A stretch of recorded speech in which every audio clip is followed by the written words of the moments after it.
रात का न जाने कौन सा पहर था जब उसे बाहर हॉल से किसी के फूट फूट कर रोने की आवाज़ सुनाई दी। वो एकदम से चौंक कर उठ बैठी। अगले ही पल वो इस आवाज़ को पहचान चुकी थी। ये आवाज़ सुनीता आंटी की थी। उसका दिल जोर से धक धक करने लगा। हे भगवान, रात के ठीक 12 बजे ये कौन सी मुसीबत आ गई कि आंटी इस तरह बिलख बिलख कर रो रही हैं।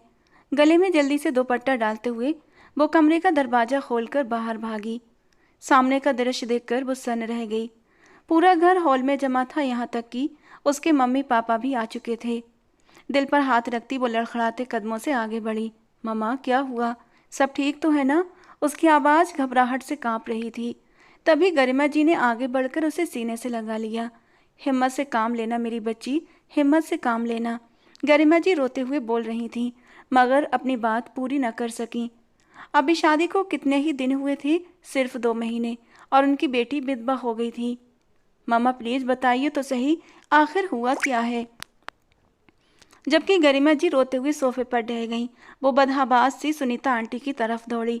आंटी, क्या हुआ? प्लीज़ मुझे बताइए, मेरा दिल बहुत घबरा रहा है। मुझे कुछ हो जाएगा, प्लीज़ बताइए। मगर सुनीता आंटी और ज़ोर से रोने लगीं। सोफे की दूसरी तरफ उसके पापा सुनील जी और उसके ससुर आकाश जी खड़े थे। चेहरे झुके हुए, आंखों में गहरी नमी तैर रही थी। आंटी प्लीज़ बताइए, आप लोग ऐसे क्यों रो रहे हैं? तभी सुनीता जी के कांपते होंठों से शब्द निकले, पूर्वी, तुम विधवा हो गई। राजवंश का भयानक एक्सीडेंट हो गया और वो मौके पर ही चल बसा। ये सुनते ही पूर्वी का हाथ अपने दिल पर चला गया। वो आंखें फाड़े सुनीता जी को देखने लगी। उसे एक पल के लिए भी यकीन नहीं हुआ था। क्या भगवान इतनी जल्दी किसी की प्रार्थना सुन लेता है? उसके भीतर कहीं गहरे एक अजीब सी खुशी की लहर दौड़ गई। यानी वो इंसान जो हर पल उस पर हुक्म चलाता था, जो उसे कैद करके रखता था, अब इस दुनिया में नहीं रहा। उसका जी चाहा जोर जोर से हंसे, चीखे, सबको बता दे कि आज वो आज़ाद हो गई है। आज वो बहुत खुश है। मगर अगले ही पल उसने अपने जज्बातों को कस कर बांध लिया। दुपट्टा मुंह पर रखकर वो बेतहाशा रोने की एक्टिंग करने लगी। उसकी सिसकियां इतनी असली लग रही थीं कि सुनीता जी उसका हाल देखकर अपना सारा गम भूल गईं और उसे सीने से लगा लिया। हिम्मत रखो मेरी बच्ची, हिम्मत रखो। मैं जानती हूँ ये तूफान बहुत बड़ा है, लेकिन हमें इसका मुकाबला करना पड़ेगा। राजवंश कहा करता था ना कि उसके घर की औरतें बहुत हिम्मत वाली हैं, इसलिए हमें आज हिम्मत से काम लेना होगा। सुनील जी आगे बढ़े और भारी आवाज में बोले, हिम्मत रखो बेटा, इस तरह हार मत मानो। मुझे और तुम्हारे पापा को अभी इसी वक्त कनाडा के लिए निकलना होगा। इमरजेंसी में टिकट कंफर्म करवाकर हमें वहीं जाना पड़ेगा। उसका अंतिम संस्कार भी वहीं करना ज़्यादा सही रहेगा, क्योंकि एक्सीडेंट बहुत भयानक हुआ है। उसे यहाँ तक लाना ठीक नहीं रहेगा। इतना कहकर सुनील साहब और आकाश साहब कमरे से बाहर चले गए।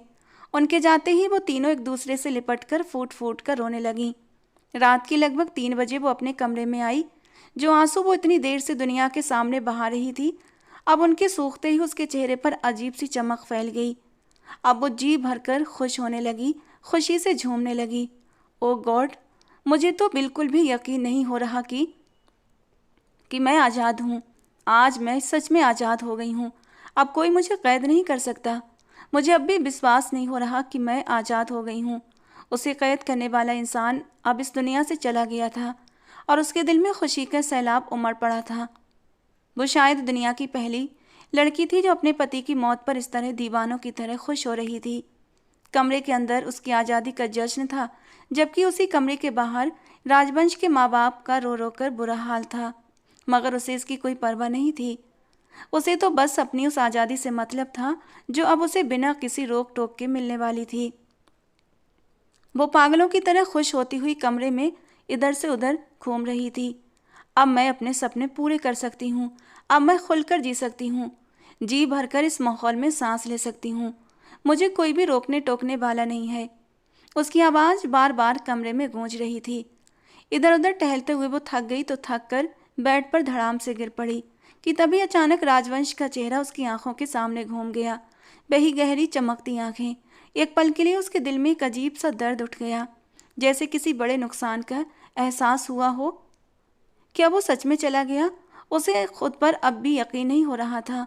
दिल बुरी तरह से बेचैन हुआ तो उठकर बैठ गई और साइड टेबल पर रखे जग से पानी डालकर गिलास होंठों से लगा लिया। मुझे तो उसके मरने पर खुश होना चाहिए, फिर मैं इतनी बेचैन क्यों हूँ? उसने खुद को समझाया। शायद खुशी हद से ज़्यादा है, इसलिए ऐसा लग रहा है। तभी अचानक कमरे के दरवाजे पर दस्तक हुई। वो फौरन उठी और आंखों में आई ड्रॉप डाल ली, जिससे कि पल भर में ही आंसू बहने लगे। अपना हुलिया पूरी तरह बिगाड़ कर वो आगे बढ़ी और दरवाजा खोल दिया। चेहरे पर उसने दुनिया भर का दर्द समेट लिया था, जैसे उससे ज़्यादा दुखी इस दुनिया में कोई और हो ही नहीं। ड्रॉप की वजह से आंखों में भल भल आंसू बह रहे थे। उसकी हालत देखकर सामने वाले के दिल पर जैसे किसी ने जोर से चोट कर दी हो। सामने खड़ी औरत ने उसे इस हाल में देखा तो तड़प कर उसे अपने सीने से लगा लिया। हिम्मत करो मेरी बच्ची, हिम्मत करो। इस तरह टूट कर बिखर जाओगी तो हम सब क्या करेंगे? तुम तो मेरी बहादुर बच्ची हो ना। अगर ऐसे टूट गई तो आगे की ज़िंदगी में कैसे सरवाइव कर पाओगी? सोचो, तुम्हारी किस्मत में यही लिखा था। और फिर भगवान जो भी करता है उसमें कुछ न कुछ भलाई जरूर छुपी होती है। हिम्मत रखो और भगवान पर भरोसा रखो। वो तुम्हारे साथ कभी कुछ गलत नहीं करेगा। आज उसने तुम्हें तकलीफ दी है तो कल वही तुम्हारी तकलीफ दूर करके तुम्हें ढेर सारी खुशियां भी देगा। वो उसे सीने से लगाए तसल्ली देती जा रही थी। तभी पूर्वी रोते हुए उनके सीने से लग गई और बोली, लेकिन मेरे साथ ही क्यों? मेरे साथ ही ऐसा क्यों हुआ आंटी? उसकी आवाज़ में ऐसी बेबसी थी कि सुनने वाला पिघल जाए। हिम्मत रखो बेटा, हिम्मत रखनी होगी तुम्हें, सुनीता आंटी ने कहा। तुम जानती हो ना, वो तुम्हें कभी रोता हुआ नहीं देख सकता था, और इसीलिए अब रोना बंद करो। तुम्हें उसका सपना पूरा करना है। वो चाहता था ना कि तुम और पढ़ो, कि तुम एक कामयाब डॉक्टर बनो, तो तुम्हें उसका ये सपना पूरा करना है। तुम इस तरह टूट नहीं सकती। अगर टूट गई तो तुम्हारे सपनों का क्या होगा? तुम्हारी आगे की जिंदगी का क्या होगा, जो किसी पहाड़ की तरह तुम्हारे सामने खड़ी है? सुनीता आंटी के दिलासे के बीच वो उनके सीने से लगी बेआवाज आंसू बहाती रही, जबकि जबकि उसकी आंखों में एक अजीब सी विजय की चमक थी, जिससे जिसे उसने बड़ी महारत से छुपा लिया था। जैसे ही वो औरत कमरे से बाहर निकली, पूर्वी ने चैन की सांस ली और दोबारा बेड पर गिर पड़ी। अरे, मैं तो बिल्कुल भूल ही गई, मेरे तो पेपर हैं जिनकी तैयारी भी करनी है। ये सोचते ही वो फौरन उठकर खड़ी हुई। बाल बांधते हुए उसने दुपट्टा एक तरफ डाला, किताब निकाली और पढ़ने बैठ गई। पढ़ ले बेटा, पढ़ ले, अगर सपने पूरे करने हैं तो, उसने जैसे खुद से कहा। उसके चेहरे पर अब भी वही हल्की सी मुस्कुराहट थी। उसे राजवंश की मौत का कोई अफसोस नहीं था। यूनिवर्सिटी पहुंची तो उसकी एक दोस्त ने उसे देखते ही फिक्रमंदी से पूछा, तुम आज यूनिवर्सिटी आ गई? तुम्हारे तो पति का देहांत हुआ है ना? क्या तुम ठीक हो? अरे मुझे क्या होना है, मैं बिल्कुल ठीक हूँ, पूर्वी ने बेपरवाही से जवाब दिया। फिर अचानक ही अपना अंदाज बदल लिया और उसने अपना सिर झुका लिया, जैसे बेहद दुखी हो। बस राजवंश का सपना था कि मैं कामयाब डॉक्टर बनूं। उसी का सपना पूरा करने के लिए खुद को संभाल कर बाहर निकली हूँ। वो भारी आवाज में बोली और आंखों में जबरदस्ती आंसू लाने की कोशिश की, जिसमें वो कुछ हद तक कामयाब भी हो गई थी। आंखों में हल्की सी नमी चमकने लगी थी। मैं तुम्हारे गम में बराबर की हिस्सेदार हूँ, उसकी दोस्त निशा ने हमदर्दी से कहा। और सच में मैंने तुम्हारे पति को देखा था यार, उसे कितना शौक था कि तुम पढ़ लिख कर अपने पैरों पर खड़ी हो जाओ।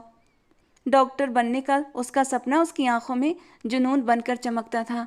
कितना अच्छा था ना वो, तुम्हें खुद छोड़ने आता था और खुद ही लेने भी आया करता था।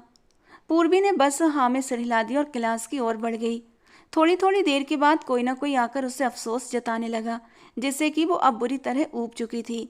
झुंझलाहट में उसने क्लास छोड़ दी और पार्क में जाकर बैठ गई, जहां वो खामोशी से पढ़ने लगी। छुट्टी में जिस वक्त राजवंश उसे लेने आया करता था, आज ठीक उसी वक्त एक गाड़ी यूनिवर्सिटी के बाहर आकर रुक चुकी थी। वो जाकर गाड़ी में बैठी और एक नज़र ड्राइविंग सीट पर डाली। बाहर ड्राइवर को देखकर उसने जैसे एक गहरी सुकून की सांस ली थी।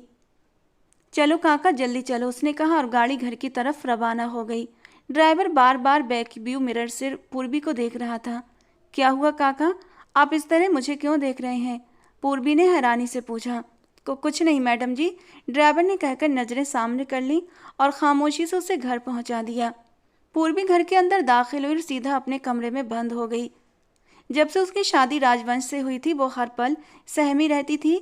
राजवंश की मौजूदगी उसे हमेशा डरा कर रखती थी, लेकिन कल से जब से उसके मरने की खबर आई थी, वो एकदम से जैसे बेफिक्र हो गई थी। मम्मा, मैं दोस्तों के साथ आउटिंग के लिए बाहर जा रही हूँ। वो कमरे से बाहर निकलते हुए बोली तो उसकी माँ ने हैरानी से उसकी तरफ देखा। बेटा, अभी कल ही तो तुम्हारे पति का देहांत हुआ है और तुम इस तरह घूम रही हो जैसे कुछ हुआ ही ना हो, उसकी माँ ने गुस्से से कहा। अरे बच्ची को क्यों कुछ कह रही हो? राजवंश की माँ सुनीता के बीच में बोल पड़ी। सुनीता जी बीच में बोल पड़ी। जो होना था सो हो गया। अगर वो जाना चाहती है तो जाने दो। घर से बाहर निकलेगी तो थोड़ा सा मन बहलेगा। देखती नहीं हो कैसे मुरझा कर रह गई है। जाओ बेटा, तुम अपने दोस्तों के साथ बाहर घूम फिर कर आ जाओ। पूर्वी ने हल्के से सर हिलाया और माँ के गुस्से भरे चेहरे को नजरअंदाज करते हुए बाहर निकल गई। वक्त धीरे धीरे गुजरने लगा और पूर्वी ने अपनी जिंदगी अपनी मर्जी से जीनी शुरू कर दी। अब ना कोई उसे रोकने टोकने वाला था, ना ही कोई डराने वाला। वो पूरी तरह अपनी पढ़ाई में लग चुकी थी। पहले जो वो राजवंश की मौजूदगी में पढ़ाई छोड़ने के बहाने ढूंढा करती थी, वही पढ़ाई अब उसका जुनून बन चुकी थी। उसके मम्मी पापा अभी तक कर्नाटक वापस नहीं गए थे, बल्कि अब उसके साथ ही रह रहे थे, क्योंकि सुनीता आंटी ने उन्हें ज़बरदस्ती रोक लिया था कि जब तक राजवंश का गम उनके दिल से हल्का न हो जाए वो उनके साथ ही रह लें। आज वो बहुत खुश थी, क्योंकि आखिरकार उसकी डॉक्टर की डिग्री पूरी हो चुकी थी। जैसे ही वो घर लौटी, उसकी माँ मिठाइयाँ लिए उसका इंतजार कर रही थी। बहुत बहुत बधाई हो बेटा, सुनीता आंटी ने मुस्कुराकर कहा। आखिरकार जो राजवंश चाहता था वो पूरा ही हो गया। उन्होंने प्यार से उसका माथा चूमा। पूर्वी ने बनावटी उदासी से सिर हिला दिया, जैसे उसे राजवंश की कमी महसूस हो रही हो। आंटी जी, अब आप मम्मा को समझाएं ना। मैं देश से बाहर जाना चाहती हूँ, लेकिन ये मुझे कहीं जाने ही नहीं देती, उसने रोनी सूरत बनाकर कहा।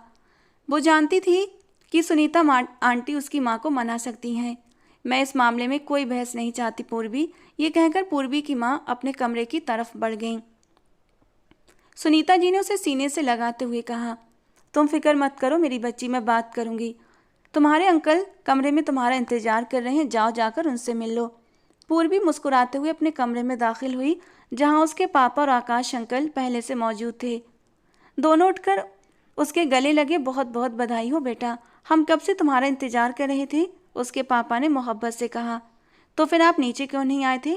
पूर्वी ने बैग साइड में रखते हुए पूछा। वहाँ तुम्हारी माँ और तुम्हारी सुनीता आंटी थीं, उन्होंने हल्की मुस्कान के साथ जवाब दिया। इसीलिए सोचा तुम्हें कमरे में सुकून से बधाई दें और साथ ही ये तोहफा भी दे दें। उसके पापा ने एक मखमली डिब्बा उसकी तरफ बढ़ाया तो पूर्वी ने उत्सुकता से वो डिब्बा थामा और उसे खोला। अंदर एक चमकता हुआ हीरे का लॉकेट था और अमेरिका का रिटर्न एयर टिकट भी मौजूद था। ये वही टिकट था जिसकी पूर्वी बरसों से इच्छा कर रही थी। उसकी आंखें तो खुशी से फैल गईं।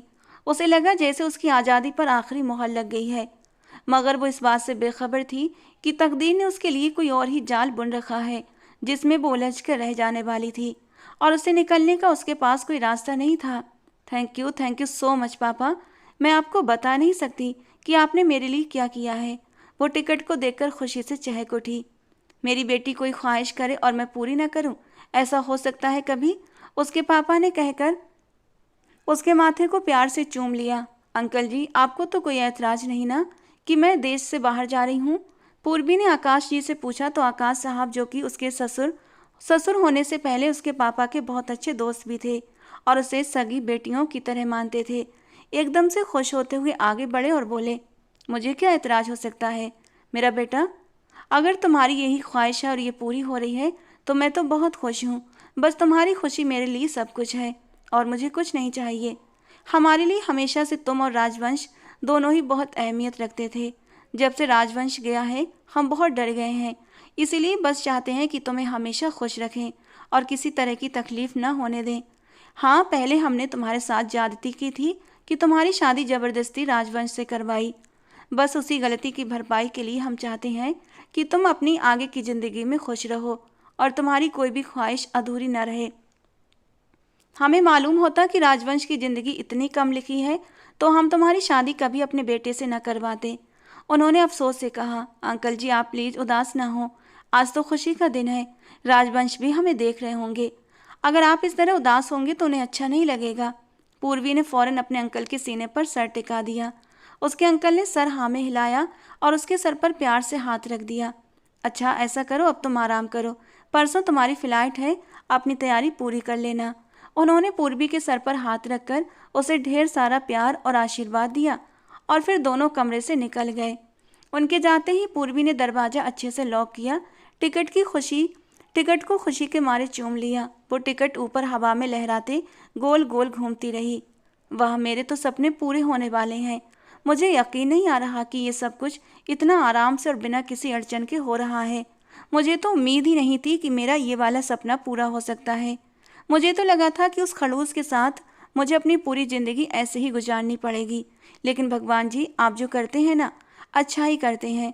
चलो, राजवंश की शादी के बाद अब घर वालों ने मुझे दूसरी शादी के लिए भी फोर्स करना छोड़ देना है कि मैं किसी और से शादी करूं।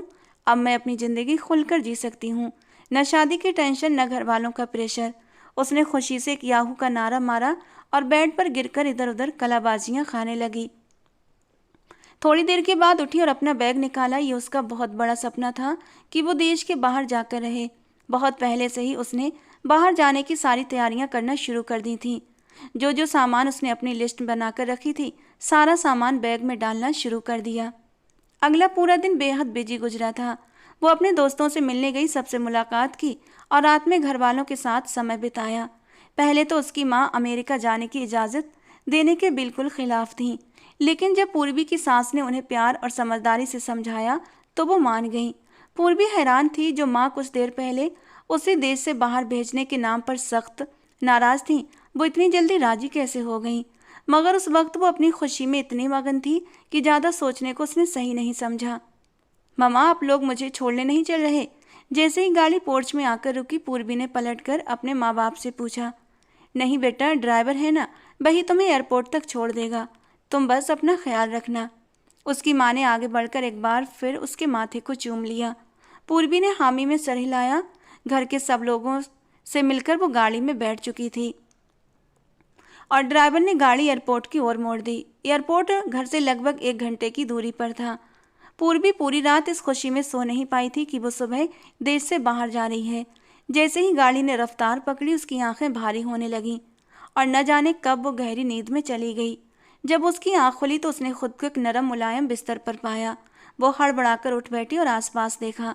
कमरा गहरे अंधेरे में डूबा हुआ था।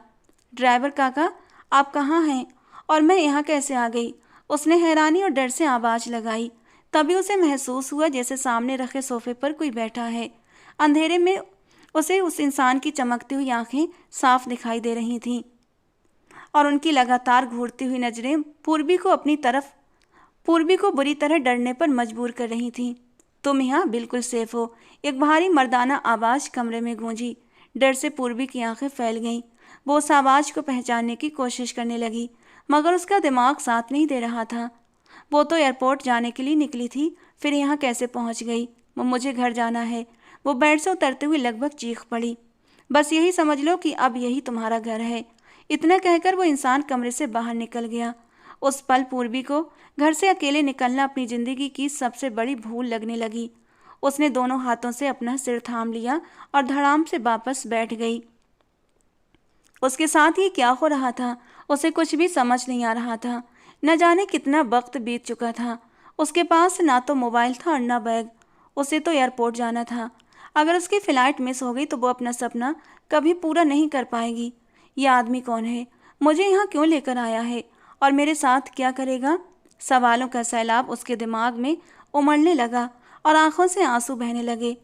काश वो एयरपोर्ट के लिए अकेली न निकली होती।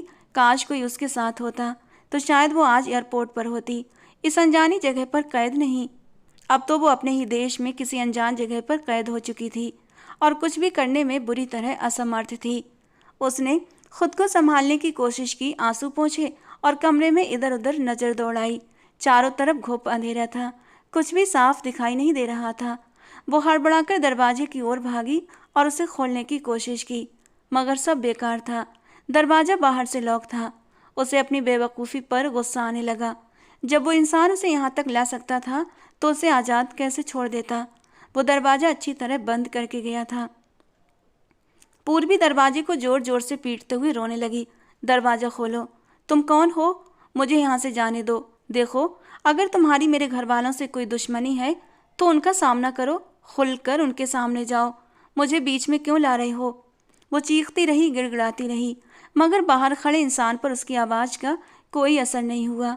जैसे वो उसे सुन ही ना रहा हो। आखिरकार वो रोते रोते थक गई और वहीं फर्श पर बैठकर सिसकने लगी। कुछ देर के बाद वही इंसान फिर कमरे में दाखिल हुआ। उसने पूर्वी को कंधों से थामा और जबरदस्ती उठाकर खड़ा किया, फिर उसे खींचते हुए बाहर की तरफ लेकर जाने लगा। मेरा हाथ छोड़ो घटिया इंसान, कौन हो तुम? अगर हिम्मत है तो मेरे घर वालों का सामना करो। मुझ पर अपनी मर्दानगी क्यों दिखा रहे हो? बुज़दिलों की तरह पीठ पीछे वार क्यों कर रहे हो? किसी के घर की इज्जत पर हाथ डालते वक्त तुम्हें शर्म नहीं आती? पूर्वी गुस्से से लगभग चीख पड़ी थी। तुम्हारे घर की इज्जत को अपने घर की शोभा बनाने जा रहा हूँ, उस रहस्यमय आदमी ने सपाट शब्दों में कहा और उसे धक्का देकर लॉन्ज के सोफे पर बिठा दिया। उसका चेहरा अब भी रुमाल से ढका हुआ था, जिसकी वजह से पूर्वी उसे पहचान नहीं पा रही थी। वहां पहले से कुछ लोग बैठे हुए थे। उसने आंसू पोंछकर सामने देखा तो उसके दिलो दिमाग में खतरे की घंटी बज उठी। सामने 5 आदमी बैठे थे और बीच में पंडित जी मौजूद थे। पंडित जी की नजरें कभी उस नकाबपोश आदमी पर जाती तो कभी पूर्वी पर। पंडित जी के चेहरे पर उलझन और घबराहट साफ थी, जैसे उन्हें जबरदस्ती यहाँ पर लाया गया हो। पंडित जी जाइए, शादी की तैयारियां कीजिए, मेरे पास बिल्कुल भी टाइम नहीं है, उस आदमी ने बेरुखी से कहा। थोड़ी ही देर में शादी शुरू कर दी गई थी। पूर्वी ने लाख विरोध किया, लेकिन उसका विरोध किसी काम का नहीं रहा, बल्कि उस वक्त उसका साहस दम तोड़ गया जब उसने उस आदमी के हाथ में पकड़ी हुई पिस्तौल देखी। जब भी वो कुछ बोलने की कोशिश करती, वो निशाना उसकी तरफ कर देता और उसकी वो हरकत पूर्वी की सांसें तक रोक देती। खामोशी थोप दी गई थी उस पर और वो चुपचाप शादी की रस्में निभाती चली गई।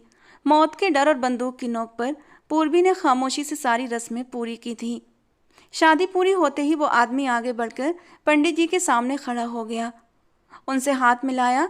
पंडित जी ने आगे बढ़कर पूर्वी के सिर पर हाथ रखा, उसे आशीर्वाद दिया और वहां से चले गए। जैसे ही वो आदमी पंडित जी को छोड़कर लौटा, पूर्वी की नज़र सामने खुली बालकनी पर पड़ी। उसे भागने का ही सुनहरा मौका लगा। वो एकदम फौरन उठी और बाहर की तरफ भागी, लेकिन इससे पहले कि वो एक कदम भी आगे बढ़ा पाती, उस आदमी ने पीछे से उसे अपनी मजबूत पकड़ में जकड़ लिया। क्या हुआ? कहाँ जा रही हो? उसने उसके कान के पास सरगोशी की। तुम्हें तो अपने घर से दूर रहने का बहुत शौक था ना? तुम तो कहती थी कि तुम आज़ाद ख्याल और बहुत बहादुर लड़की हो, घर से दूर रह सकती हो। तो अब क्या हुआ? अब भागकर घर जाने की कोशिश क्यों कर रही हो? उसकी बातें सुनकर पूर्वी को अपने तन बदन में आग लगती महसूस हुई। एक डर की लहर उसके पूरे वजूद में दौड़ गई। देखो, तुम जो भी हो, मुझे जाने दो। मैंने तुम्हारा क्या बिगाड़ा है? वो सिसकते हुए गिड़गिड़ाने लगी। तुमने मेरा कुछ नहीं बिगाड़ा, उसने ठंडे लहजे में कहा। लेकिन तुम्हारी ये सोच कि तुम मर्द के बिना इस दुनिया में अकेली रह सकती हो, इसे मुझे गलत साबित करना है। चलो अब रहकर दिखाओ अकेले, मैं तुम्हारे लिए पूरी दुनिया तंग कर दूंगा। डॉक्टर मैडम, तुम्हें लगता है ना कि औरत मर्द के सहारे के बगैर चल सकती है? तुम्हारी इसी सोच को बदलने के लिए मैंने ही कदम उठाया है। वो उसके कानों में जहरीले शब्द फूंक रहा था। पूर्वी का रो रोकर बुरा हाल था। वो उसकी पकड़ में बिन पानी की मछली की तरह तड़प रही थी, मगर उस बेरहम इंसान ने उसे छोड़ना जरूरी नहीं समझा और दोबारा कमरे की तरफ ले गया। पूर्वी लगातार रो रही थी, लेकिन उसके आंसुओं का उस आदमी के दिल पर जरा सा भी असर नहीं हो रहा था। वो उसे कमरे में ले जाकर बेड पर धकेल चुका था। कमरे में घुप अंधेरा था। देखो, अब ये रोना धोना बंद करो और खुद को सुहागरात के लिए मेंटली और फिजिकली तैयार कर लो। तुम्हें तुम्हें तो मेरा एहसानमंद होना चाहिए कि मैंने तुमसे शादी की, उसके बाद तुम्हारे करीब आ रहा हूँ। वरना मैं चाहता तो बिना शादी के ही तुम्हारे साथ सुहागरात मना सकता था। मेरा एहसान मानने की बजाय यूं रो रो कर मुझे तुम और भी ज़्यादा रेजवेट कर रही हो। पूर्वी ने पीछे हटने की कोशिश की, मगर उसकी पीठ बेड के किनारे से जा लगी। अंधेरे में उसे उस इंसान के कदमों की आहट और उसकी भारी सांसें अपने बहुत करीब महसूस होने लगीं। दूर रहो मुझसे, तुम ऐसा नहीं कर सकते, पूर्वी ने कांपती टूटती आवाज में विनती की। मगर अंधेरे में चमकती उसकी आंखें लगातार उसी पर जमी रहीं। वो उसकी तरफ झुका। पूर्वी ने अपने चेहरे को बचाने के लिए हाथ ऊपर उठाया, मगर उसने बेहद बेरहमी के साथ उसकी दोनों कलाइयों को एक ही हाथ में जकड़ लिया और उसे खामोश कर दिया, और फिर बड़ी नरमी से उसकी गर्दन में अपना चेहरा छुपा गया। गहरी दहकती सांसों में पूर्वी झुलसने लगी थी। वो अपने नरम होठों से उसे छूता हुआ खुद को सुकून दे रहा था। पूर्वी के होंठों से दर्द भरी सिसकी निकली जब उस इंसान ने उसकी नरम सी गर्दन पर अपने दांतों के जलवे दिखाए थे। क्या चीज हो यार, इस कदर मक्खन मलाई जी चाहता है तो मैं खा जाऊं। वो उसके कान की लौ को काटता हुआ उसके कान में सरगोशी कर रहा था, जबकि पूर्वी सांस रोके उसकी गुस्ताखियों को अपने वजूद पर महसूस कर रही थी। और फिर अगले ही पल वो उसे उसके कुर्ते से भी आज़ाद कर गया था।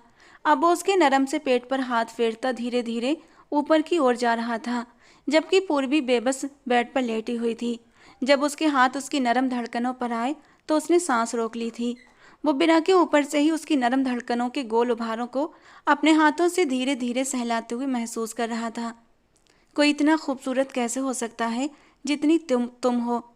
कमर से पकड़कर उसे खींचकर अपने ऊपर करते हुए उसके होठों को अपनी पकड़ में ले गया और हाथों से उसके खोल दिए। अगले ही पल उसकी नरम धड़कनों से वो इकलौता कपड़ा भी हट चुका था और अब उसकी नरम मक्खन जैसी धड़कनों को अपने सीने पर महसूस करता हुआ वो बेकाबू हुआ था। उसे बेड पर पलटता हुआ वो उसकी धड़कनों पर झुक चुका था। फिर धड़कनों से होता हुआ वो उसके बेली बटन पर झुक चुका था। बेली बटन से होता हुआ वो उसकी नीचे नाजुकी तक पहुंच चुका था, जबकि पूर्वी ने बेड की चादर को मुट्ठियों में जकड़ लिया था। और जब वो एक झटके से उसकी नाजुकी में उतरा तो कुछ आंसू पूर्वी की आंखों से बहकर तकिए में खोने लगे। वो बेबसी के आंसू थे या फिर सुहागरात के मीठे मीठे दर्द के, ये बात तो सिर्फ पूर्वी को पता थी, जबकि सामने वाला उसके एहसास से बेखबर ऊपर नीचे होते हुए खुद को सुकून दे रहा था। थोड़ी देर में ही वो निढाल सा उसके पहलू में लेटा हुआ था और फिर उसे भी खींचकर अपने सीने से लगा लिया, इस कदर नरमी और प्यार से जैसे उसने दुनिया से लड़कर उस लड़की को पाया हो। जबकि पूर्वी की सिसकियां कमरे की खामोशी में गूंजने लगीं। वो उसकी पकड़ से निकलने के लिए तड़प रही थी। उसे पूर्वी की किसी आह, किसी पुकार की परवाह न थी। न जाने किस चीज़ की सजा दे रहा था वो उसे। पूर्वी की आंखों से बहते आंसू उस बेदर्द जालिम इंसान के सीने पर गिर रहे थे। वो बार बार अपने घर वालों को, अपने सपनों को, अपनी अधूरी आज़ादी को पुकार रही थी जो कुछ घंटे पहले उसकी मुट्ठी में थी। पूर्वी को ये महसूस हो रहा था जैसे उसकी सांसें उसके गले में फंस रही हैं। वो चाह कर भी उस अंधेरे से निकल नहीं पा रही थी। छोड़ो मुझे कमीने इंसान, उसने गुस्से में आकर जोर जोर से उसके सीने पर मुक्के बरसाना शुरू कर दिए। रिलैक्स रिलैक्स मेरी जान, रिलैक्स। मैं जा रहा हूँ और ख़ुद को संभालो। खुद को इस रिश्ते के लिए तैयार भी करो, क्योंकि शादी भी हो गई और सुहागरात भी। तो तुम मुझसे दूर जाने का मत सोचो, क्योंकि अब मुझसे दूर जाने का तो सवाल ही पैदा नहीं होता। हाँ, इस तरह तुम गुस्सा दिखाती रहीं तो मेरे जुनून को और हवा लगेगी। तुम्हें क्या लगता है बरसों से प्यासा था मैं, इतनी जल्दी मेरा मन भर गया? बिल्कुल भी नहीं। कहीं ऐसा न हो कि मैं दोबारा से तुम्हारे वजूद में डूब जाऊं, और इस बार ऐसा तुम्हारे वजूद में समाऊंगा कि सिसकियों की जगह तुम्हारी चीखें इस कमरे में गूंजेंगी। इसलिए खुद को भी शांत करो और मुझे भी शांत रहने दो। इस बार वो उसके चेहरे को मुट्ठी में जोर से दबाते हुए बोला था, और इस बार उसकी धमकी सच में काम कर गई थी। वो एकदम सिमट कर लेट गई। गुड गर्ल, ऐसे ही मेरी बात मानती रहीं तो हमेशा खुश रहोगी। धीरे से उसकी नरम धड़कन को अपनी मुट्ठी में दबाता हुआ, उसके गाल पर प्यार करता हुआ वो कमरे से जा चुका था। उसका पूरा वजूद दर्द से चूर था और दिमाग सुन्न हो चुका था। अंधेरे में उसे उस इंसान के दूर जाते कदमों की आवाज़ आई, मगर वो अब इतनी हिम्मत भी नहीं रखती थी कि सर उठाकर उसे देख सके। उसकी आज़ादी, उसकी डिग्री और उसका गुरूर सब उसी कमरे के अंधेरे में दफन हो चुके थे। वो लड़की जो ये समझती थी कि दुनिया में वो अकेली लड़ सकती है, उसे आज एक इंसान ने पल भर में पस्त कर दिया था। पूर्वी को वो वक्त याद आया जब राजवंश ने उससे कहा था कि वो उसका हर जगह साथ देगा। उसके सामने उस पुरानी रात का वो पल लहराया जब उसे सब लोग राजवंश से शादी करने के लिए राजी कर रहे थे। पूर्वी, बात को समझो। ये दुनिया बेहद पत्थर है, बहुत जालिम है। ये कभी अकेली औरत को जीने नहीं देती, बल्कि उसे नोच खाती है।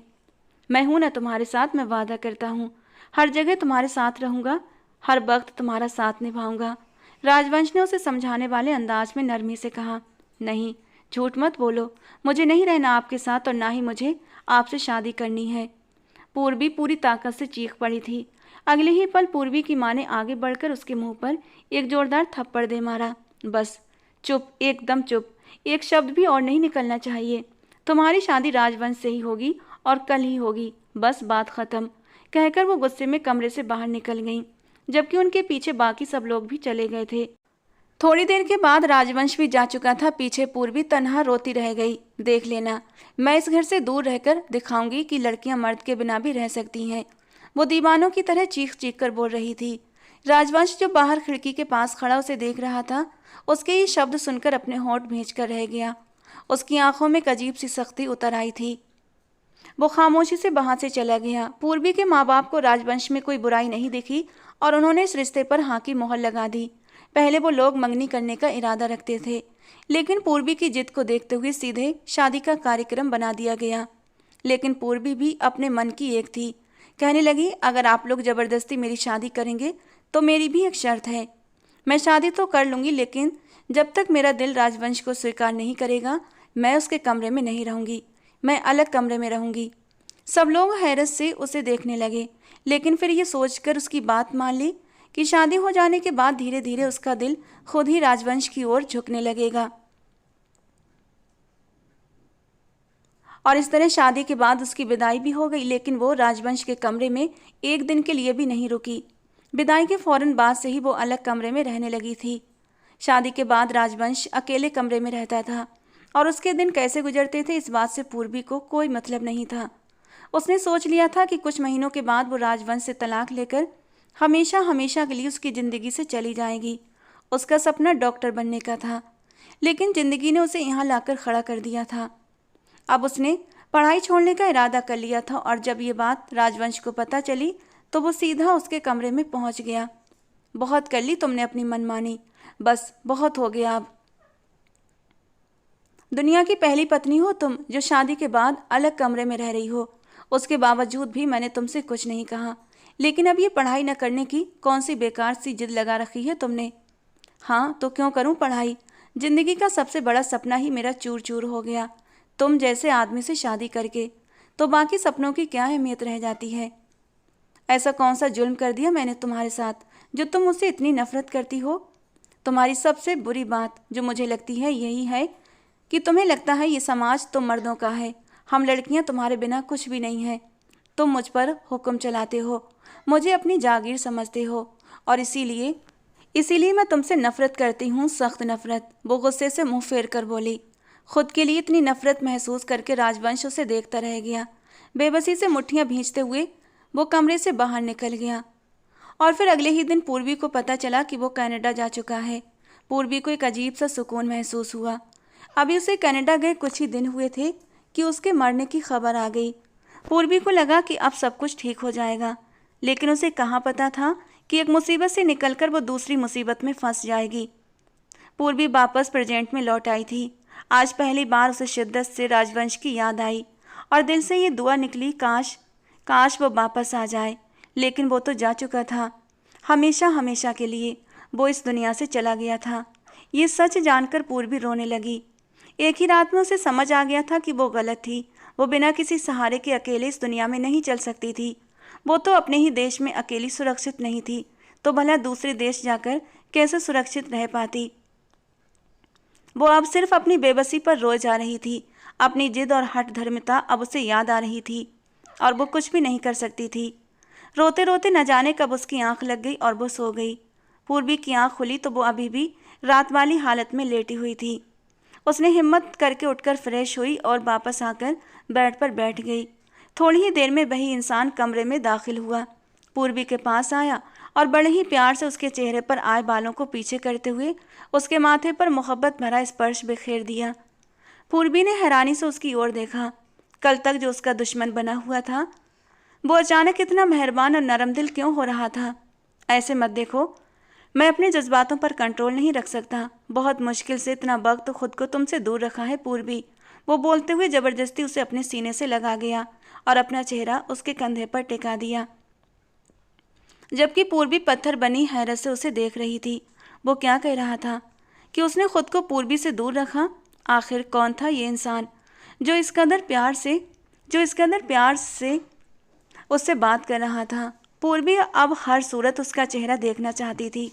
उसने अपने अंदर पूरी ताकत जमा की और उसे खुद से दूर धकेल दिया। फिर तेजी से कमरे की स्विच बोर्ड की ओर बढ़ी और स्विच बोर्ड पर हाथ मार दिया। पूरा कमरा एकदम रोशनी से भर गया। रोशनी होते ही सामने खड़े इंसान के चेहरे पर एक दिलकश और विजयी मुस्कुराहट फैल गई। गालों में गहरी रंगत, काली आंखें जिनमें हर वक्त बला की चमक रहती थी, और ऊंची खड़ी नाक जो उसकी मर्दाना खूबसूरती को और भी बढ़ा रही थी। उसके चेहरे के नक्श इतने तीखे थे जैसे किसी माहिर मूर्तिकार ने तराशे हों। उसने काले रंग की शर्ट और काली ही पैंट पहन रखी थी, जिसके कफ उसने कोहनियों तक मोड़ रखे थे और सामने के 2 बटन खोले हुए थे। इस काले रंग में वो और भी ज़्यादा खूबसूरत लग रहा था। उसकी पर्सनालिटी और भी निखर रही थी। उसके बिखरे हुए बाल और चेहरे पर हल्की सी बड़ी दाढ़ी उसे खतरनाक हद तक मर्द साबित कर रही थी। तुम? पूर्वी के गले से मुश्किल से ये शब्द निकले। हाँ, मैं तुम्हारा राजवंश। वो धीमे कदमों से पूर्वी की तरफ बढ़ा। पूर्वी ने जैसे उसे पहचाना, उसके तन बदन में आग लग गई। तेजी से आगे बढ़कर उसने राजवंश के चेहरे पर एक जोरदार थप्पड़ दे मारा। बेशरम इंसान, घटिया, जलील इंसान, तुम इतना कैसे गिर सकते हो? कहते कहते वो रुक गई और नफरत से मुंह मोड़ लिया। अच्छा चलो, छोड़ो इन सारी बातों को, चलो हम नाश्ता करते हैं। राजवंश ने आगे बढ़कर पूर्वी का हाथ थामना चाहा, मगर पूर्वी ने फौरन उसे झटक दिया। मुझे नाश्ता नहीं करना, मेहरबानी करके अपनी शक्ल गुम करो यहाँ से, वो गुस्से से फुनकारते हुए बोली। ठीक है ठीक है, राजवंश ने छोटा सा जवाब दिया और खामोशी से कमरे से बाहर निकल गया। उसकी इस आज्ञाकारिता पर पूर्वी मुंह खोले हैरत से उसे देखने लगी। वो कब से इतना आज्ञाकारी हो गया कि एक बार कहने पर ही मान गया। पूर्वी ने अपना ख्याल झटका और कमरे से बाहर निकल आई। कल से वो भूखी थी और अब पेट में मरोड़ उठ रहे थे। कल सुबह भी उसकी माँ ने जबरदस्ती थोड़ा बहुत नाश्ता उसे करवा दिया था, वरना वो तो अमेरिका जाने की खुशी में इस कदर दीवानी हो गई थी कि कुछ भी खा नहीं पा रही थी। मगर यहाँ तो किस्मत को कुछ और ही मंजूर था। वो जैसे ही लॉन्च में आई, देखा टेबल पर खाना लगा हुआ था। वो खामोशी से कुर्सी पर बैठकर खाने लगी। अभी उसने पहला निवाला ही लिया था कि राजवंश वहां पर आ गया। तुम तो कह रही थी कि अपनी शक्ल गुम करो, अब जब मैंने अपनी शक्ल गुम कर ली तो तुम खुद ही मेरे सामने आकर बैठ गई। वो अपनी प्लेट में नाश्ता डालते हुए तंजी अंदाज में बोला। पूर्वी ने कोई जवाब नहीं दिया और नजरें झुकाए खामोशी से खाना खाती रही। जैसे ही उसने खाना ख़त्म किया, वो फौरन उठी और वापस जाकर कमरे में बंद हो गई। राजवंश ने अफसोस से धीरे से सर हिलाया और फिर कुछ बड़बड़ाता हुआ दोबारा से घर से बाहर निकल गया। कमरे में अकेले होते ही पूर्वी ने अपना मोबाइल ढूंढना चाहा, लेकिन उसे अपना फ़ोन कहीं भी नहीं मिला। उसे समझ नहीं आ रहा था कि आखिर राजवंश चाहता क्या है। अगर उसे यही सब करना था तो उसने ये सारा ड्रामा क्यों रचा? आखिर उसे किस बात का डर था कि उसने अचानक इस तरह शादी कर ली? हालांकि उन दोनों की शादी तो पहले ही हो चुकी थी। अगर वो चाहता तो उस वक्त भी वो पूर्वी की जिद को तोड़ते हुए उसे अपने कमरे में ला सकता था और उसके साथ अपनी शादीशुदा रिश्ते की शुरुआत भी कर सकता था। लेकिन ये सब करने की उसे क्या ज़रूरत थी? इन सवालों के जाल में वो बुरी तरह से उलझ कर रह गई थी। कोई सिरा हाथ नहीं आ रहा था। रात के साए गहरे होते जा रहे थे। राजवंश घर वापस लौट आया। पूर्वी जो सारा दिन कमरे में कैद रही थी, भूख की शिद्दत से मजबूर होकर बाहर निकली। डाइनिंग टेबल पर फिर से खाना लगा दिया गया था। राजवंश खामोशी से बैठा था, मगर खामोशी इतनी गहरी थी कि बर्तनों के टकराने की आवाज़ भी किसी धमाके से कम महसूस नहीं हो रही थी। राजवंश ने कई बार पूर्वी की तरफ देखना चाहा, मगर पूर्वी नजरें झुकाए किसी मशीन की तरह खाना खाती रही। खाने से फ्री होकर वो दोनों कमरे में आ गए। पूर्वी ने राजवंश की मौजूदगी को नज़रअंदाज करते हुए अलमारी के पास रखा अपना बैग उठाया ताकि रात के लिए कपड़े निकाल सके। इतना भारी बैग उठाने की ज़रूरत नहीं है, लाओ मैं मदद कर देता हूँ, राजवंश ने करीब आते हुए कहा और बैग पर हाथ रख दिया। हाथ हटाइए, मैं अपना काम खुद कर सकती हूँ। पूर्वी ने झड़कते हुए बैग अपनी तरफ खींच लिया। जिद्दी तो तुम पहले भी बहुत थी, अब कुछ ज़्यादा ही हो गई हो। राजवंश ने शरारत से मुस्कुराते हुए बैग का दूसरा कोना थाम लिया। और आप बदतमीज पहले भी थे, अब तो हद ही पार कर गए हैं। पूर्वी ने तीखी नज़रों से उसे घूरा और एक जोरदार झटका दिया, मगर इस खींचातानी में पूर्वी का पांव फिसल गया और वो सीधी राजवंश के सीने से जा टकराई। राजवंश ने वक्त बर्बाद किए बगैर अपनी मजबूत बाहों का घेरा एकदम से उसके चारों ओर कस लिया। कमरे की मध्यम सी रोशनी में उसकी सांसें एक दूसरे के चेहरे को छू रही थीं। पूर्वी का दिल जोर जोर से धड़कने लगा। वो उसे पीछे धकेलना चाहती थी, मगर राजवंश की पकड़ बहुत मजबूत थी। छोड़िए मुझे, पूर्वी ने धीमी आवाज में विरोध किया, मगर उसकी आवाज में अब पहले वाला गुस्सा नहीं था, बल्कि एक अनकही बेबसी थी। क्यों छोड़ दूं? तुम मेरी बीवी हो और इस हकीकत से अब तुम भाग नहीं सकती। राजवंश ने उसके माथे पर बिखरी लट को उंगली से पीछे हटाते हुए सरगोशी की। उसके शब्दों की शिद्दत महसूस करके पूर्वी का वजूद कांपने लगा। आपने मेरे साथ जबरदस्ती की है, मैं आपको कभी माफ नहीं करूंगी, पूर्वी ने उसकी आंखों में देखते हुए कहा, जहां गुस्से के पीछे छिपा दर्द भी साफ महसूस हो रहा था। माफी मांगने के लिए तो पूरी जिंदगी पड़ी है पूर्वी, अभी तो बस तुम्हें यह एहसास दिलाना है कि तुम कहाँ हो और किसकी हो। कहते हुए उसने पूर्वी के गाल को अपनी उंगलियों से छुआ था। पूर्वी ने अपनी आंखें बंद कर लीं। उसे अपनी हिम्मत जवाब देती महसूस हो रही थी। राजवंश ने झुककर उसके माथे पर अपने नरम गरम से होंठ रख दिए और बड़े प्यार से वहां अपना स्पर्श बिखेर दिया। इस स्पर्श में न कोई जबरदस्ती थी, न कोई जुनून, बल्कि एक अजीब सी नरमाहट थी। एक पल के लिए जैसे वक्त थम गया हो। मुझे सोना है, पूर्वी फौरन बोली, ताकि सुलझन भरे जज्बातों से पीछा छुड़ा सके। राजवंश ने कुछ नहीं कहा, बस खामोशी से उसे लिए बेड की तरफ बढ़ गया। वो खुद बेड पर लेट गया और पूर्वी को बाजू से थामकर अपने सीने से लगाने लगा। मैं ऐसे ही सोऊंगी अलग। पूर्वी ने खुद को दूर करने की कोशिश करते हुए विरोध किया। जब मैं मौजूद हूं तो तुम्हें अलग सोने की जरूरत नहीं। एक बार पहले तो मुझसे दूर हो गई थी, अब दोबारा ऐसा नहीं होने दूंगा। राजवंश ने जबरदस्ती उसे अपने घेरे में ले लिया और उसकी कलाइयों पर अपनी पकड़ मजबूत कर दी। उसने झुककर पूर्वी के गालों पर अपने मोहब्बत की मोहर लगाते हुए उसे अपने सीने से और भी कस लिया। फिर कमरे की लाइट बंद कर दी। अंधेरे में पूर्वी को उसके दिल की धड़कनें अपने कानों के बेहद करीब सुनाई दे रही थीं। पूर्वी ने भी और बहस करना बेकार समझा। जानती थी वो जिद्दी है और बिल्कुल भी नहीं मानेगा, इसीलिए खामोशी से आंखें बंद कर लीं। राजवंश का अंदाज उसे एक अजीब सी उलझन में डाल रहा था। अगली सुबह पूर्वी की आंख खुली। राजवंश कमरे में कहीं नहीं था। वो खामोशी से उठी और फ्रेश होकर कमरे से बाहर आई। पहले की तरह खाना मेज पर लग चुका था। पूर्वी कुर्सी पर बैठी और बेदिली से खाना खाने लगी। मैंने तुम्हारे लिए कुछ शॉपिंग की है, देख लेना, राजवंश ने उसके करीब बैठते हुए धीमे शब्दों में कहा। मुझे घर जाना है। पूर्वी ने नाश्ते से हाथ रोककर उसे देखा और दो टूक शब्दों में बोली, ठीक है चलेंगे, लेकिन अभी नहीं, अभी घर जाने में थोड़ा वक्त लगेगा। क्यों? वक्त क्यों लगेगा? वो फौरन से खड़ी हो गई। पूर्वी मैं इस वक्त कोई तमाशा नहीं चाहता, इसलिए खामोशी से बैठ जाओ और नाश्ता फिनिश करो। जब वक्त आएगा तो बता दूंगा कि मैं अभी घर क्यों नहीं जाना चाहता। राजवंश ने अपना गुस्सा बर्दाश्त करते हुए खाने की प्लेट उसकी तरफ रखी और उसका हाथ पकड़कर उसे वापस कुर्सी पर बिठा दिया। लेकिन मुझे अभी जाना है। आखिर ऐसा क्या हुआ है कि तुम मुझे घर नहीं जाने दे रहे और इस तरह मुझे यहाँ लाकर कैद क्यों कर दिया है? आखिर तुम चाहते क्या हो? मैं बस यही चाहता हूँ कि तुम्हारे दिमाग से ये सोच निकाल दूँ कि एक औरत एक मर्द के बिना पूरी है, मर्द के बिना औरत पूरी नहीं और औरत के बिना मर्द पूरा नहीं। ये बात तुम्हें समझनी होगी। दोनों एक गाड़ी के दो पहिए होते हैं, एक के बिना जिंदगी आगे नहीं बढ़ती। तुम्हें समझना होगा कि तुम एक अकेली औरत इस दुनिया में सरवाइव नहीं कर सकती। ये दुनिया बहुत जालिम, बहुत बेदर्द है। तुम्हें जिंदगी गुजारने के लिए ऐसे इंसान की ज़रूरत पड़ेगी जो तुम्हें समझ सके और जिससे तुम अपने मन की बात बता सको, जिसके पहलू में बैठकर दो पल का सुकून पा सको। और वह इंसान कोई और नहीं बल्कि औरत का पति होता है। इस तरह पति भी अपनी थकान सिर्फ और सिर्फ अपनी पत्नी की बाहों में आकर ही उतारता है। इसके अलावा दुनिया में कोई ऐसी जगह नहीं जहां इंसान दो पल सुकून पा सके। बस यही एक छोटी सी बात मैं तुम्हें समझाना चाहता हूँ। लेकिन तुम्हारी सड़ी सी खोपड़ी में ये बात बैठ गई है कि तुम अकेली ही इस दुनिया में रह सकती हो और अपने सपने पूरे कर सकती हो। बस मैं तुम्हारे दिमाग से यही सब कुछ निकालना चाहता हूँ। राजवंश ने ठंडे शब्दों में जवाब दिया।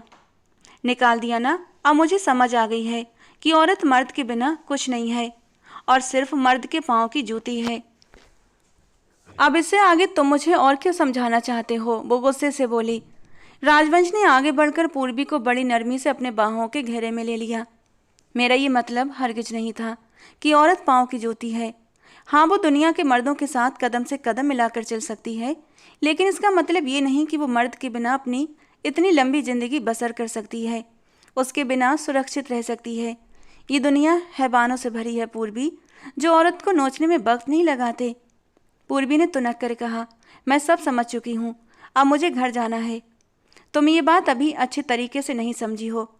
जिस दिन तुम ये हकीकत दिल से स्वीकार कर लोगी ना, उसी दिन मैं तुम्हें घर छोड़ आऊँगा, पूरे सम्मान के साथ लेकर जाऊँगा। अच्छा, तो घर वालों को क्या कहेंगे आप? राजवंश ने उसकी बात पर ठंडे स्वर में कहा, ये मेरा प्रॉब्लम है, तुम्हारा नहीं।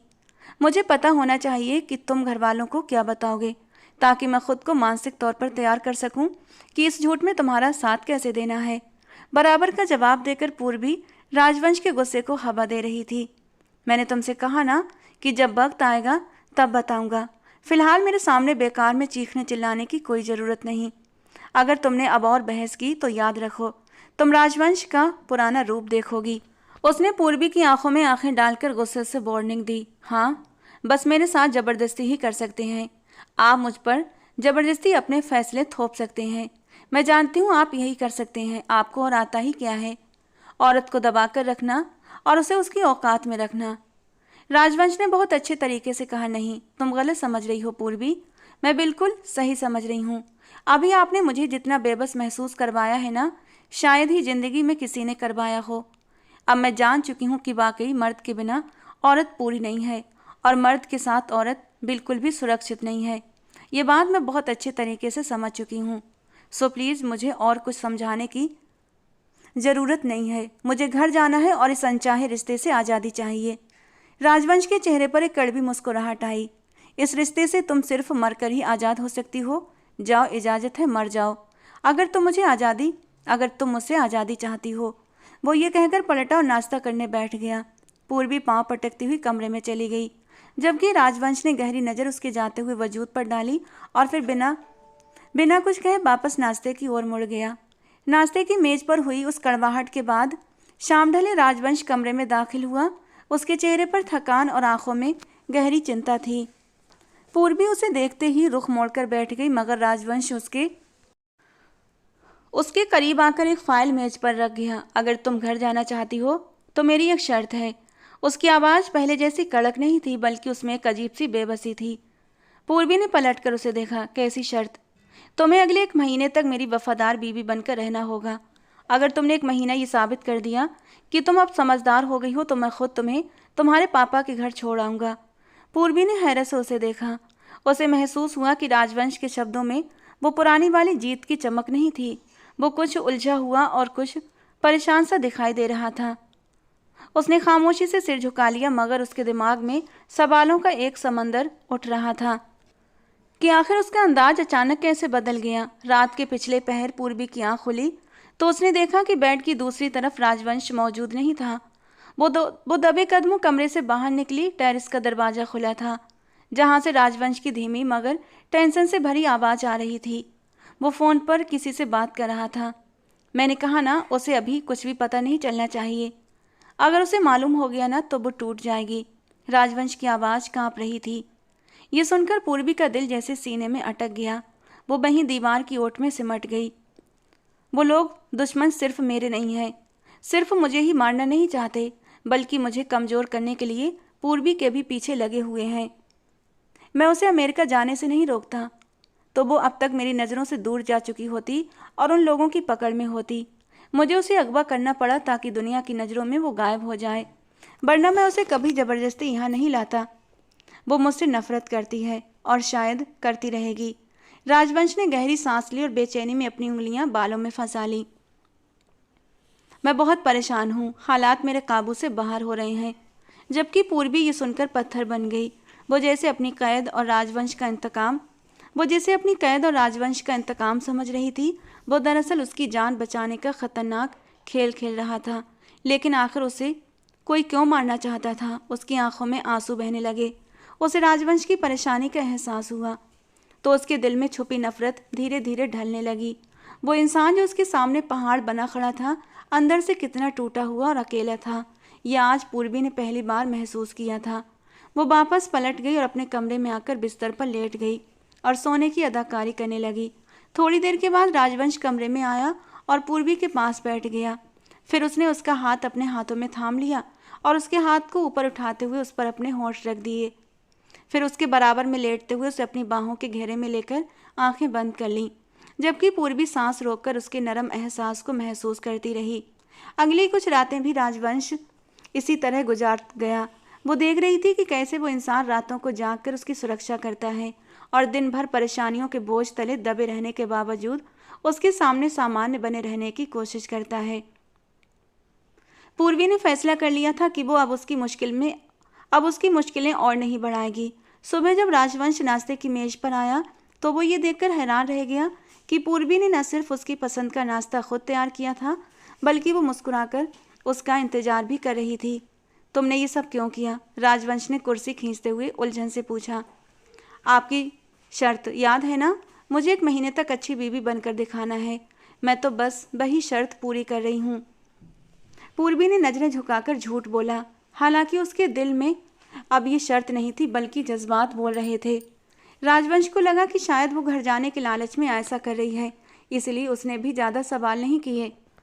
मगर पूर्वी का ख्याल रखना सिर्फ नाश्ते तक सीमित नहीं था। वो उसके कपड़े प्रेस करके रख देती, उसके सर में दर्द होता तो बिना कहे उसके लिए चाय बना कर लाती, और जब वो थका हुआ घर लौटता तो उसके चेहरे की नरम मुस्कुराहट राजवंश की आधी थकान उतार देती। धीरे धीरे ये अदाकारी पूर्वी की हकीकत बनने लगी। वो जो पहले राजवंश के स्पर्श से घबराती थी, अब उसकी मौजूदगी में खुद को सुकून में उतरता महसूस करने लगी।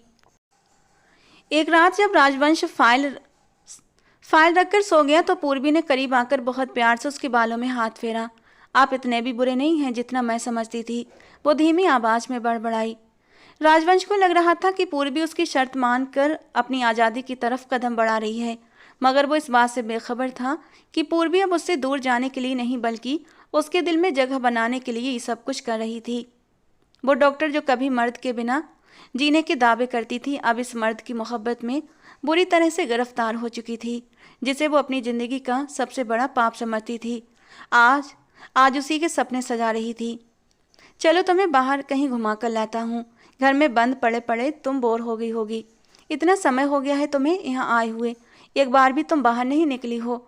राजवंश ने पीछे से आकर धीमे अंदाज में कहा। पूर्वी पहले तो चौंक गई, लेकिन फिर उसके चेहरे पर एक नरम सी मुस्कुराहट बिखर गई। हाथ धोकर किचन टॉवल से हाथ साफ करने के बाद वो वापस कमरे में चली गई। थोड़ी देर के बाद वो तैयार होकर उसके साथ घर से बाहर निकली। आज न जाने कितने दिनों के बाद वो उस चारदीवारी से बाहर निकली थी, मगर हैरत की बात यह थी कि आज उसे डर की बजाय एक सुरक्षा का एहसास हो रहा था। उसने खुली हवा में एक गहरी सांस ली और राजवंश के साथ गाड़ी में बैठ गई। राजवंश उसे एक अच्छे से रेस्टोरेंट में ले गया था। वहाँ दोनों ने मिलकर खाना खाया। उसके बाद आइसक्रीम का मजा उठाते हुए वो दोनों वापस घर की ओर रवाना हुए थे। तभी अचानक राजवंश को महसूस हुआ कि कोई उनका पीछा कर रहा है। एक गाड़ी लगातार उनके पीछे आ रही थी। राजवंश ने पहले तो उसे अपना वहम समझा, लेकिन जैसे जैसे वो घर की ओर बढ़ा वो गाड़ी उनके पीछे ही आती रही। अब वो समझ चुका था कि कोई है जो उनका पीछा कर रहा है। इस वक्त तो पूर्वी उसके साथ थी, इसलिए वो किसी भी तरह का खतरा मोल लेना नहीं चाहता था। उसने फौरन अपना मोबाइल निकाला और पुलिस को कॉल लगाई, और पुलिस को कुछ ज़रूरी बातें बताने के बाद उसने गाड़ी की रफ्तार और भी तेज कर दी और उन्हें एक लंबे और सुनसान रास्ते की ओर मोड़ दिया, ताकि दुश्मनों को आबादी से दूर ले जाकर उनसे निपट सके। सड़क पर पहुंचते ही पीछा करने वाली गाड़ी से फायरिंग शुरू हुई। ये क्या हो रहा है? पूर्वी ने एकदम घबराकर पूछा। कुछ नहीं हुआ, तुम नीचे झुक जाओ और जब तक मैं न कहूँ सर मत उठाना। राजवंश ने जल्दी से उसे समझाया। वो खामोशी से पीछे की तरफ झुक गई, लेकिन बुरी तरह से डरी हुई थी। राजवंश ने एक हाथ पूर्वी के सीने पर रखकर उसे और नीचे झुकाया और बड़ी महारत से गाड़ी को बचाया, मगर दुश्मनों ने उन्हें घेर लिया। राजवंश ने भी अपनी गन निकाली और जवाबी कार्रवाई शुरू कर दी। डर के मारे पूर्वी ने आंखें बंद कर ली थीं और कानों में उंगलियां डाल लीं। फायरिंग के इस धमाके में एक गोली राजवंश के कंधे को छूकर निकल गई। राजवंश! पूर्वी की चीख गाड़ी में गूंजी और वो फौरन उसकी तरफ लपकी। राजवंश ने फौरन उसे खुद से दूर किया और अपने जख्मी हाथ से ही उसे नीचे झुकाया। पागल मत बनो, गोली तुम्हें लग सकती है, वो दहाड़ा। पूर्वी खून देखकर बुरी तरह रोते हुए बोली। राजवंश, खून? कुछ नहीं हुआ है मुझे, मैं ठीक हूँ, समझी? अब चुप रहो और नीचे झुकी रहो, ऊपर मत उठना। वो गुस्से में बोला। गाड़ी की स्पीड बढ़ चुकी थी लेकिन उसने हिम्मत नहीं हारी। पुलिस के पहुंचते ही हमलावर रंगे हाथों पकड़े गए थे। राजवंश ने जख्मी हालत में ही पुलिस की पूरी कार्रवाई निपटाई और फिर पूर्वी को लेकर सीधे घर पहुंचा था। पूर्वी ने हैरत से पहले अपने घर को देखा, फिर राजवंश की ओर देखकर बोली, राजवंश, क्या तुम चाहते हो कि हम घर चलें? पूर्वी की हैरानी देखकर राजवंश ने हल्की मुस्कान के साथ कहा, हाँ चलो। वो अपना दर्द नज़रअंदाज करते हुए गाड़ी से बाहर निकला। पूर्वी लगातार रो रही थी। जख्मी होने के बावजूद राजवंश ने उसे अपने एक साथ हाथ के घेरे में लिया हुआ था और घर के अंदर दाखिल हुआ, जहां सब लोग पहले से ही उनका इंतजार कर रहे थे। घर में घुसते ही एक शोर सा मच गया, लेकिन पूर्वी के लिए हैरत का झटका अभी बाकी था। उसने देखा कि घर का कोई भी इंसान राजवंश को देखकर हैरान नहीं था, बल्कि सबकी आंखों में एक सुकून उतरा हुआ था, जैसे वो पहले से ही हकीकत जानते हों। बेटा तुम ठीक हो? आकाश साहब आगे बढ़े, उसे थाम लिया और अपने साथ ऊपर कमरे में ले गए। डॉक्टर को फौरन बुलाया गया, जिसने राजवंश के जख्मों पर मरहम पट्टी की और आराम की सलाह देकर चला गया। कमरे में खामोशी छाते ही पूर्वी खुद को रोक नहीं पाई। वो सबके सामने आकर खड़ी हो गई। उसकी आंखों में सवालों का समंदर था। क्या आप लोग पहले से जानते थे कि राजवंश जिंदा है? उसने नाराज आवाज में पूछा। कमरे में मौजूद सब लोग एक दूसरे की तरफ देखने लगे और आखिरकार आकाश साहब ने खामोशी तोड़ी। हाँ पूर्वी, हम सब जानते थे कि राजवंश मरा नहीं बल्कि जिंदा है। लेकिन क्यों आपने मुझसे इतना बड़ा झूठ बोला? आखिर क्यों? पूर्वी का लहजा दुख से भर गया। उसकी माँ आगे बढ़ी और उसके कंधे पर हाथ रखकर बोली, बेटा राजवंश ने ये सब तुम्हारे लिए किया था, तुम्हारी बगावत और पढ़ाई छोड़ने की जिद की वजह से। वो खामोश हो गया था। उसे पता था अगर वो तुम्हारे सामने रहा तो तुम कभी अपनी पढ़ाई पूरी नहीं करोगी। उसने अपनी मौत का नाटक इसलिए रचाया ताकि तुम आज़ाद होकर अपना वो सपना पूरा कर सको और एक कामयाब डॉक्टर बन सको, वो जो तुम्हारी आंखों में देखता था। उसे तुम्हें अगवा करने का कोई इरादा नहीं था, लेकिन हालात अचानक बदल गए थे।